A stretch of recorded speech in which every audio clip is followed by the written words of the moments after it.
అపోస్తలుల కార్యాలు 3వ అధ్యాయం 1 నుండి 10 వచనాలు. అక్కడ జరిగిన విషయం అందరికీ బాగా తెలుసు. ఏమిటి జరిగింది అక్కడ? పుట్టుకుంటువాని యొక్క స్వస్థత. పేతురు యోహానులు యేసు ప్రభు నామములో పుట్టుకుంటువాడిని బాగు చేశారు.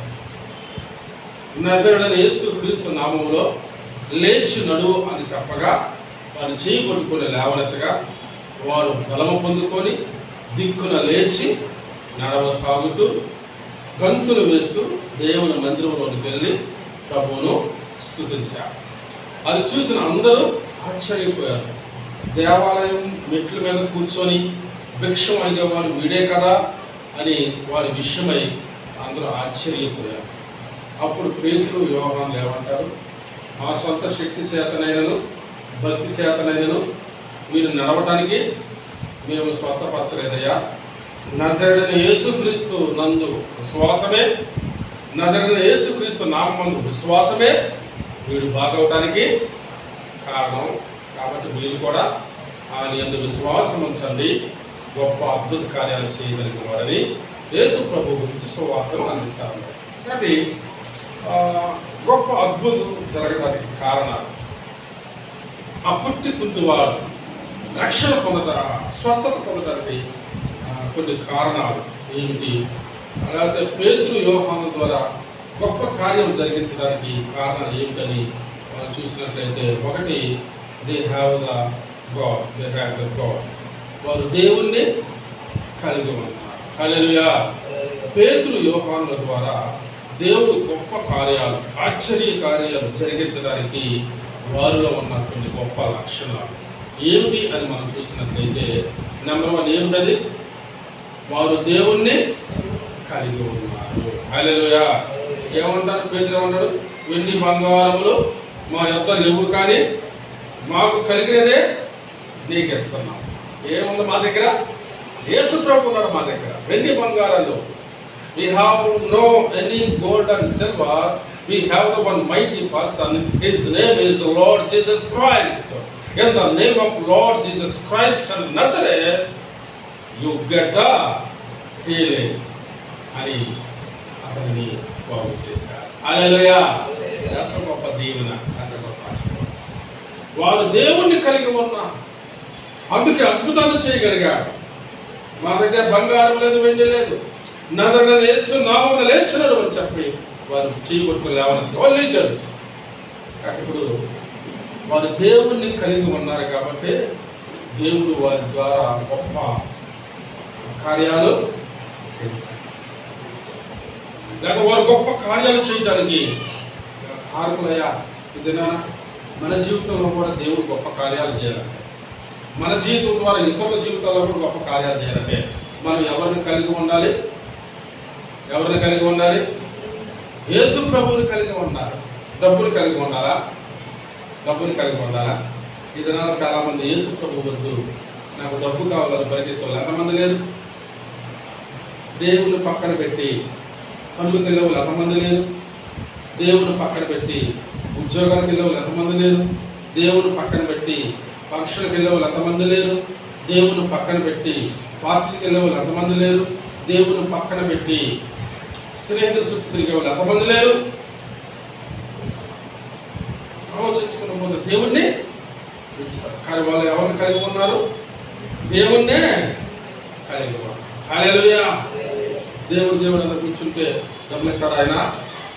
దేవుడు అంత కూర్చుంటే అన్నం పెడతాడు ఆయన అనేవాళ్ళు లేరా? మనం నిజంగా దేవుని కలిగి ఉంటే ఆయన మన కాళ్ళ దగ్గరికి సమస్తాన్ని తీసుకొని వస్తారు. హల్లెలూయా. అదే ప్రభు చెప్పిన మాట అది.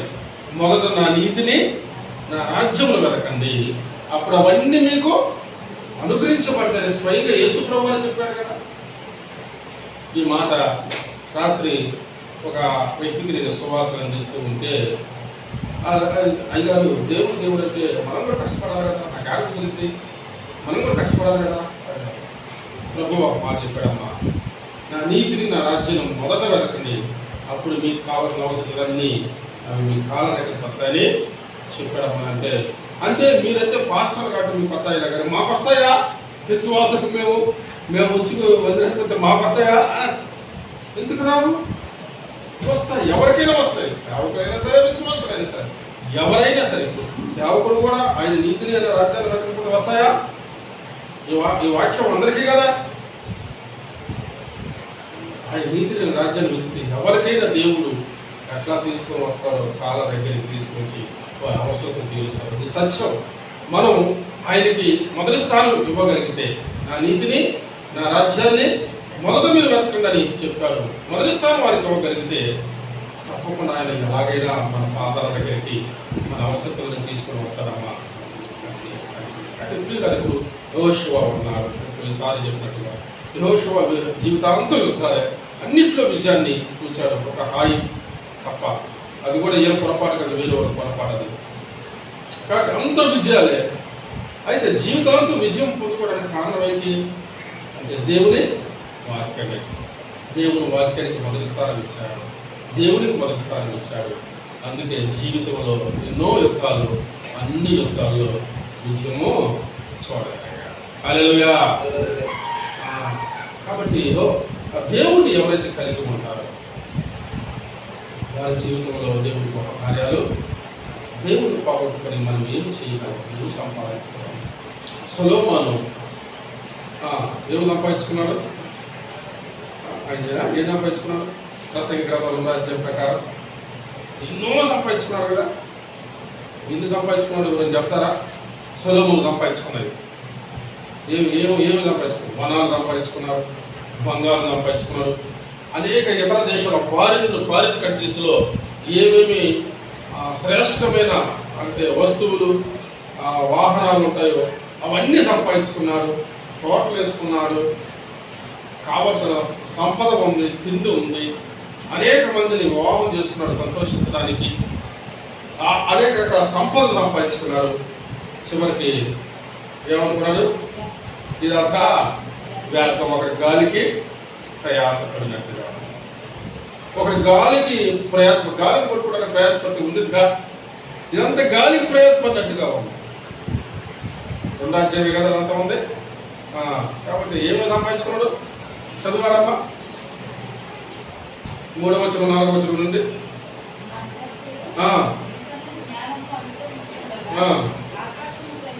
ఆకాశం క్రింద బ్రతుకు కాలం అంతయు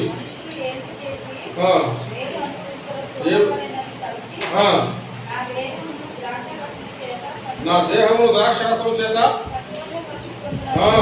సంతోషపరుచుకుందని అనుకున్నానా?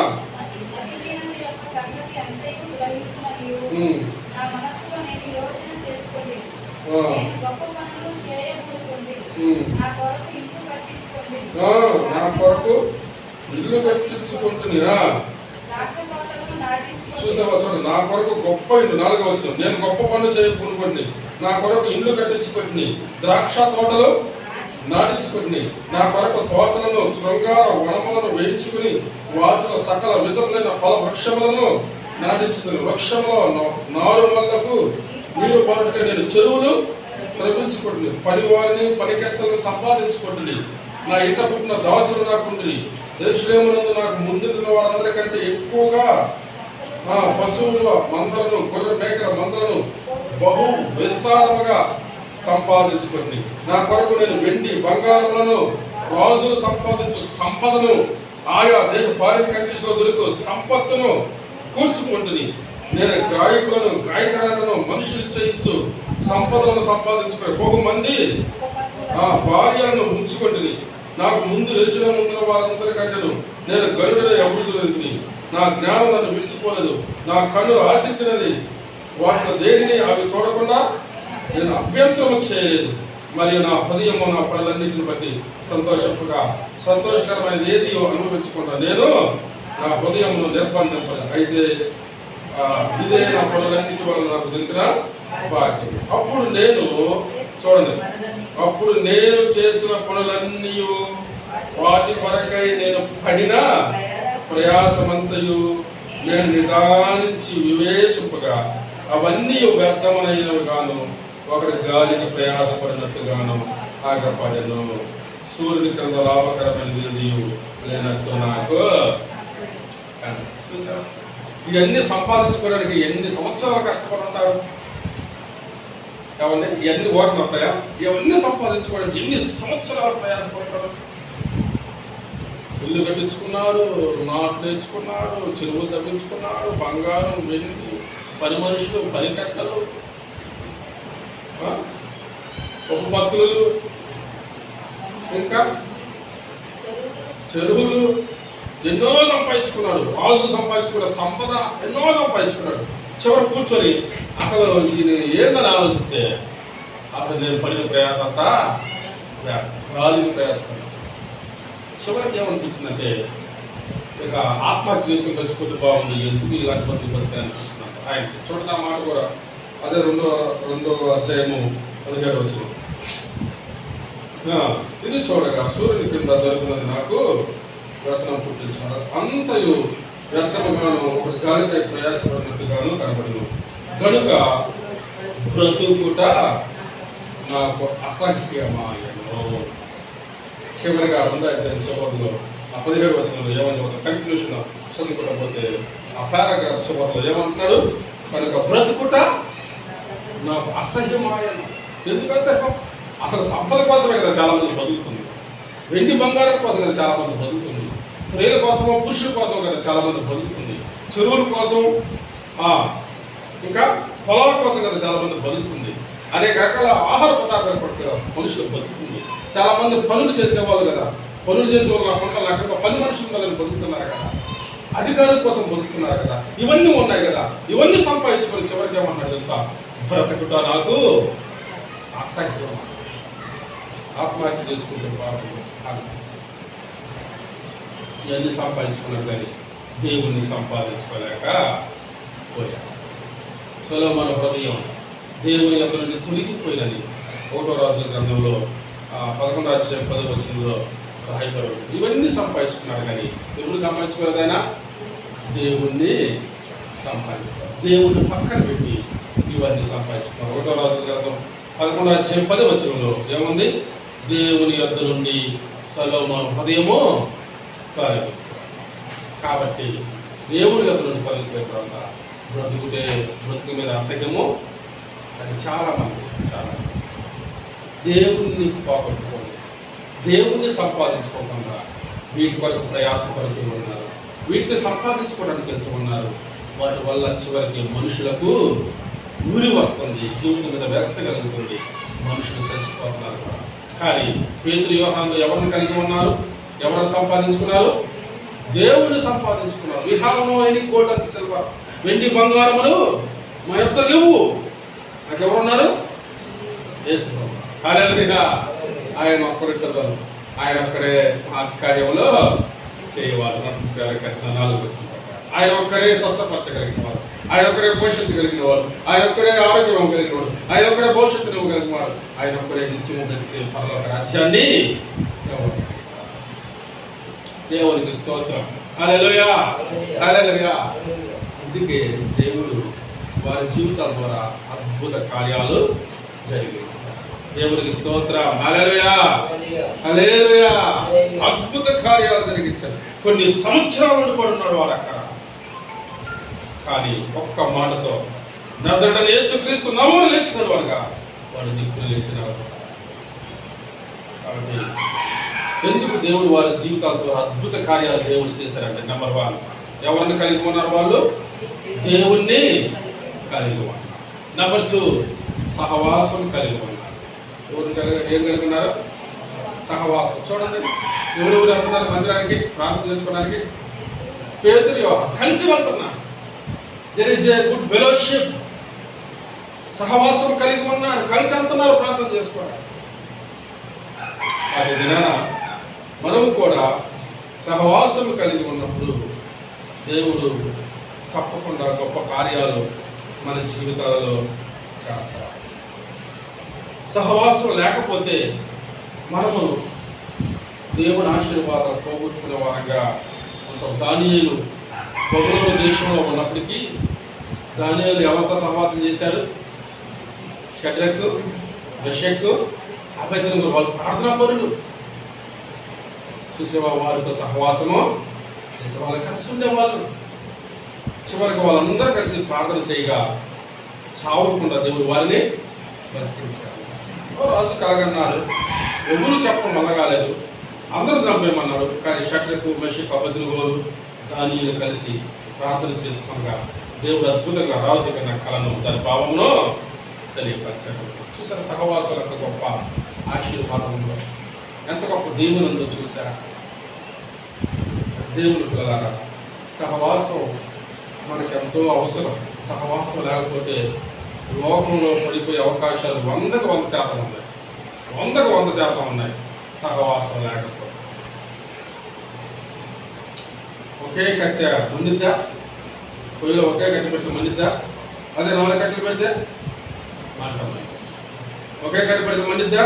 అలాగే నువ్వు ఒంటరిగా ఉంటే నువ్వు దేవుని కొరకు బ్రతకలే. జీవించిన ఐహిక విచారాలు, ధన మోసము, అనేక అవసరాలు నీ ఆత్మీయ జీవితాన్ని మరణించలేదు. మన ఆత్మీయ జీవితాన్ని చక్కవేస్తాయి. సాధారణ సజ్ఞ బాణాలకి మనం కూలిపోతాం. అంటే సహవాసం కలిగి మన ప్రభువే తన కుమారుని యొక్క సహవాసం మనకు దేవుడు మనలను పిలిచాడు. అంటే దేవుని బిడ్డ మన సహవాసం కలిగి ఉంటారు. నువ్వు ఒక గడ్డి కోస ఉంది, ఒక గడ్డి కోస వారికి మనం తెంపేయగలం. అదే ఒక 50 గడ్డి కోసలు కలిసి ఉంటే అవి ఏనుగులు కూడా బంధించేస్తాయి. ఆ గడ్డి కోసలు కలిసి ఉంటే ఏనుగు కాలు కట్టేసి ఉంటే ఏం కదలేదా? గడ్డి పోసే. కానీ కలిసి ఉన్నాయి అనేక సాతాను యొక్క అగ్ని బాణాలని త్రిప్పు పట్టగలిగింది ఒకే ఒకటి, అది సహవాసం. దేవునికి స్తోత్రం. హల్లెలూయా. అందుకే వారి జీవితంలో గొప్ప అద్భుతాలు జరగడానికి కారణం ఏమిటి? ఏం కలిగి ఉన్నారు వాళ్ళు? సహవాసం కలిగి. హల్లెలూయా. ఫస్ట్ ఏం కలిగి ఉన్నారు వాళ్ళు? దేవుని కలిగి ఉన్నారు. వారు దేవుని కలిగి ఉన్నారు. బంగారం వెండి ఏం లేవు వాళ్ళ దగ్గర ఉన్నాయి. ఎప్పటికీ కాళ్ళ కింద పడేశారు యుద్ధం మాత్రం. దేవుని కలిగి ఉన్నారు వాళ్ళు. అందుకే దేవుడు వారి జీవితంలో అద్భుతాలు చేశారు. వాళ్ళ ద్వారా అద్భుత కార్యాలు చేశారు. రెండోది ఏం కలిగి ఉన్నారు? సహవాసం కలిగి ఉన్నారు. అందుకే దేవుడు వారి జీవితాల ద్వారా అద్భుతాలు చేశారు. ఇక మనం కూడా దేవుణ్ణి కలిగి జీవించాలి. దేవుడు ఒక్కరుంటే చాలు నాకు అనుకోవాలి. తర్వాత సహవాసం కలిగి జీవించాలి. అప్పుడు దేవుడు అద్భుత కార్యాలు చేస్తారు. మూడోది వాళ్ళు ఏం కలిగి ఉన్నారంటే ప్రార్థనా సమయంలో కలిగి ఉన్నారు. హల్లెలూయా. ఏం కలిగి ఉన్నారు వాళ్ళు? ప్రార్థన. వాళ్ళు ఎక్కడికి వెళ్తున్నారు? వాక్యంలో చదివితే ప్రార్థన చేసుకున్నకు 8 గంటలకి పగలు 3 గంటలకు ప్రార్థనా కాలమున. ఏ కాలమున? ఒక టైం పెట్టుకున్నారు వాళ్ళు. 3 గంటలకు ప్రార్థన చేసుకున్నాం. మనం 3 గంటలకు ఏం చేస్తాం? కొనుక్కుంటాం మొక్క. అది వాళ్ళకి మధ్య తేడా. మనం శుభ్రంగా మంచాలు తినేసి శుభ్రంగా కొనుక్కుంటాం, పొద్దుంటాం మనం. చూసారా? They have the time for prayer. They have the time for prayer. Do you have any prayer time? Do you have any time for prayer? మనకు లేదు. ప్రార్థన సమయమే లేదు. దేవా స్తోత్రం, నాకు నిద్రతో పూనుకుంటున్నానుగా, దేవా నన్ను జ్ఞాపకం చేసుకొని పూనుకుంటున్నాను. అది కానీ వాళ్ళు ప్రార్థన సమయం ఒక టైం పెట్టుకున్నారు. ప్రార్థన చేసుకుని డైరెక్ట్ అసలు ఏ టైం పెట్టుకున్నారు వాళ్ళు? 3 గంటలకు ఎవరు ప్రార్థన చేసి చెప్పండి. అది నాకు చక్కగా కొనుక్కొని 6 గంటలకు వేసి అర్థం కలిగిపోయేటట్టు చూసుకొని నేను వెళ్ళిపోవడం. వాళ్ళు 3 గంటలకు ప్రార్థన చేస్తారు. టైం పెట్టుకున్నారు ఎవరు? అందుకే దేవుడు వారి జీవితాల ద్వారా అద్భుత కార్యాలు. ప్రార్థన చాలా ముఖ్యమైనది. దేవుని పెట్టారా, ప్రార్థన చాలా ముఖ్యమైనది. ప్రార్థన చాలా ముఖ్యమైనది. ఇప్పుడు యేసు ప్రభువే ప్రార్థన గురించి కొన్ని మాట్లాడి స్వయంగా యేసు ప్రభు చెప్పిన మాట ప్రార్థన గురించి. ఒకటి మెలుగుగా ఉండి ప్రార్థన. మీ జీవితంలో శోధన రాకుండా ఉండాలంటే, మీ జీవితంలోకి ఆ సాధారణ యొక్క అగ్నిబాణాలు రాకుండా ఉండాలంటే మెలుగు కలిగి ప్రార్థన చేయాలి. యేసుప్రభువు స్వయంగా తన నోటికి చెప్పాడు. రెండోది, విసుగక ప్రార్థన చేయాలని యేసుప్రభువు స్వయంగా చెప్పాడు లోకసువార్త 18వ అధ్యాయం. మూడోది, ఉపవాసం ఉండి ప్రార్థన చేయాలి. ఆయన యేసుప్రభువు స్వయంగా శాంతరోగం దురాత్మ పెట్టిన వ్యక్తిని శిష్యులు వదలగొట్టలేకపోతే ప్రభు దగ్గరికి వస్తే ప్రభు వదలగొడతారు. అప్పుడు శిష్యులు అడుగుతారు, మేము ఎందుకు వెళ్ళగొట్టలేకపోతే ఉపవాస ప్రార్థన వల్ల తప్ప ఇలాంటివి వదిలిపోతారు. కాబట్టి కొన్ని బాధలు ఉపవాస ప్రార్థన ద్వారా పోతాయి, కొన్ని సమస్యలు ఉపవాస ప్రార్థన ద్వారా పోతాయి, కొన్ని కఠినమైన బాధలు, కఠినమైన సమస్యలు, కఠినమైన శోధనలు కొన్ని ఉంటాయి. అవి పోవాలంటే ఉపవాసంతో ప్రభువు దగ్గరికి చేరాలి. అప్పుడే అలాంటివన్నీ మనకి. కాబట్టి స్వయంగా యేసు ప్రభువు చెప్పిన మాటలు. కాబట్టి మెలుగుగా ఉండి ప్రార్థన చేయాలి. వారి కళ్ళు మూతల పక్కన ప్రభువు తెలియదా? అయినా ప్రార్థించమాట, విసుగకు ప్రార్థించమాట, ఉపవాసం ప్రార్థించమాట. మనం ప్రార్థించే వారంగా ఉన్నాం. సమయం పెట్టుకొని తప్పకుండా మనం ప్రార్థించే వారంగా ఉన్నాం. కొద్దిగా అటు ఇటు అయినా తప్పకుండా ప్రార్థన చేసేవారంగా ఉన్నాం. దానియేలు చూడండి, యథావిధిగా కుమారు ప్రార్థన చేస్తున్నారు. ఇంకెవరు ప్రార్థన చేశారు? దావీదు ప్రార్థన చేశారు. తర్వాత పేతురు ప్రార్థన చేశారు. తర్వాత కొర్నేలి ప్రార్థన చేశారు. ఇక జకరియా ప్రార్థన చేసుకుంటేనే వాళ్ళందరూ గొప్ప గొప్ప పోస్టులో ఉన్న వాళ్ళంతా గొప్ప గొప్ప అధికారులు. దానియేలు గొప్ప అధికారి, దావీదు గొప్ప అధికారి, రాజు. కొర్నేలి 100 మంది మీద అధికారి, జకరియా ఆయన గొప్ప యాజకుడు. వీళ్ళందరూ గొప్ప గొప్ప ఉద్యోగాల పనులు కలిగి ఉన్న ప్రార్థనకి సమయాన్ని ఇచ్చున్నారు. వాళ్ళు ప్రార్థనకి సమయాన్ని. అందుకే వాళ్ళందరి జీవితాల్లో దేవుడు అద్భుతాలు చేశారు. ఈరోజు పేతురు యోహాను జీవితంలో కూడా దేవుడు అద్భుతాలు చేశారు. వారి జీవితాల ద్వారా గొప్ప కార్యాలు జరిగించారు. ఎందుకు? వారు ఏం కలిగి ఉన్నారు? ప్రార్థన జీవితాన్ని కలిగి. మనం కూడా ప్రార్థన జీవితాన్ని కలిగి ఉన్నప్పుడు తప్పకుండా దేవుడు గొప్ప కార్యాలు మన జీవితాలలో దేవుడు జరిగిస్తారు. 4వది, చివరిది, వారు విశ్వాసము కలిగి ఉంటారు. హల్లెలూయా. వారు విశ్వాసం కలిగి ఉంటారు. చూడండి ఆ మాట, మీరెందుకు మా వైపు చూస్తున్నారు అదంత 12వ వచనంలో 3వ అధ్యాయం అపోస్తలుల 3వ అధ్యాయం 12వ వచనం. పేతురు దీనిని చూసి ప్రజలతో ఇట్లనెను, ఇశ్రాయేలులారా, మీరు వీని విషయమై ఎందుకు ఆశ్చర్యపడుచున్నారు? మా సొంత శక్తి చేతనైనను భక్తి చేతనైనను నడువను వీనికి బలమించినట్లుగా మీరెందుకు మా తప్పు తేలి చూస్తున్నారు? మా సొంత శక్తి కాదు, మా భక్తి కాదు. వీడు ఆరోగ్యం పొందుకోవడానికి, ఇప్పుడు పుట్టుకుంటాడు, ఇప్పుడు లేచి నడవడానికి మా సొంత శక్తి కాదు, మా సొంత భక్తి కాదు. యేసుక్రీస్తు నామము మూలంగానే ఇప్పుడు బాగుపడ్డాడు. హల్లెలూయా. 16వ వచనంలో ఆయన నామమందలి విశ్వాసము మూలముగా ఆయన నామమే మీరు చూసి ఎదుగున్న వీరిని బలపరచను. ఆయన వలన కలిగిన విశ్వాసమే మీ అందరి ఎదుట వీరికి ఈ పూర్ణ స్వస్థత కలుగజేశాను. హల్లెలూయా. కాబట్టి మా సొంత శక్తి కాదు, మా సొంత బలము కాదు, యేసుక్రీస్తు ప్రభు నామములోనే వీరికి పూర్ణమైన స్వస్థత కలిగింది. హల్లెలూయా. ఈ దినాలు చాలా మంది ఎవరైనా స్వస్థపరిస్తే ఏమంటారు తెలుసా? నువ్వు ప్రార్థన చేసావండి, మన భక్త ఎవరైనా బాగుపడతారు. కారణం మన శక్తి, మన భక్తి కాదు, శక్తిగా మేము ఎట్లా బతుకుతున్నామండి, మేము ఇలాగ ఉన్నామండి, అలా ఉన్నామండి. అందుకేనండి ఈ కార్యాలు జరిగింది.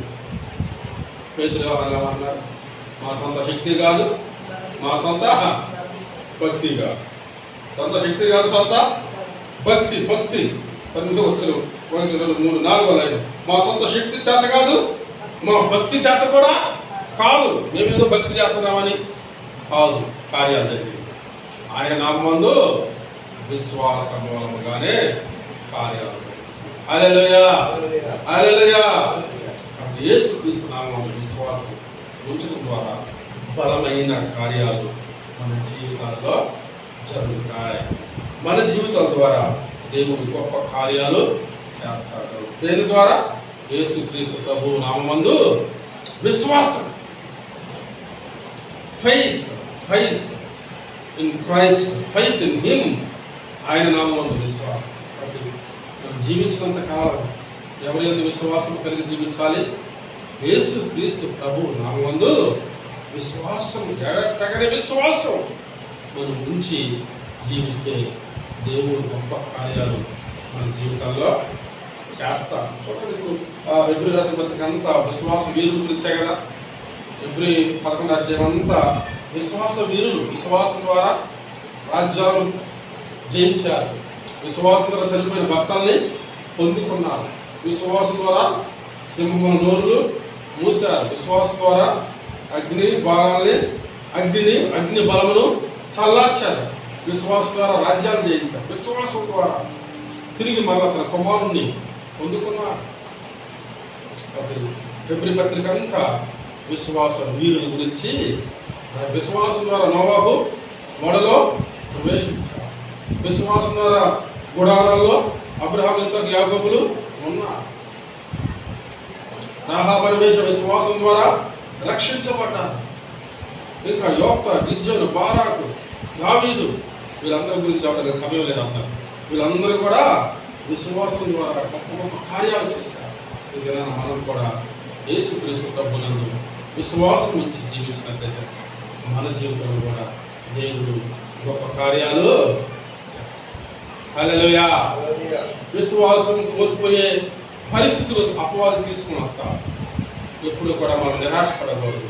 యేసుక్రీస్తునందు విశ్వాసం కలిగి జీవించాలి. ఎఫెసీయుల రాసిన 6వ అధ్యాయంలో ఏమున్నది? విశ్వాసం అనే డాలు పట్టుకుంది. వీటి ద్వారా, విశ్వాసం అనే డాలు ద్వారా దుష్టుని యొక్క అగ్ని బాణాలు ఆత్మకు మీరు శక్తివంతులు అంటారు. అగ్ని బాణాలు ఆర్పడానికి మనకి ఏం కావాలి? విశ్వాసం. యేసుక్రీస్తు ప్రభు నా పాపములు క్షమించాడు అంతే నమ్మాలి, క్షమించబడ్డాడు. యేసుక్రీస్తు ప్రభు నన్ను నిత్యరాజ్యంలోకి ప్రవేశపెట్టాడు. సంపూర్ణ నమ్మకం. ఏమన్నా లేకపోయినా, ఆహారం ఉన్న, వస్త్రం లేకపోయినా నేను ప్రభు కొరకే పోతాను. అవిశ్వాసంతో బ్రతుకున్నాను. ఇచ్చే బాధ్యత ఎవరిది? ఆయన. హల్లెలూయా. నేను పోయిన వారం చెప్పాను అనుకుంటున్నాను. ఏంటి?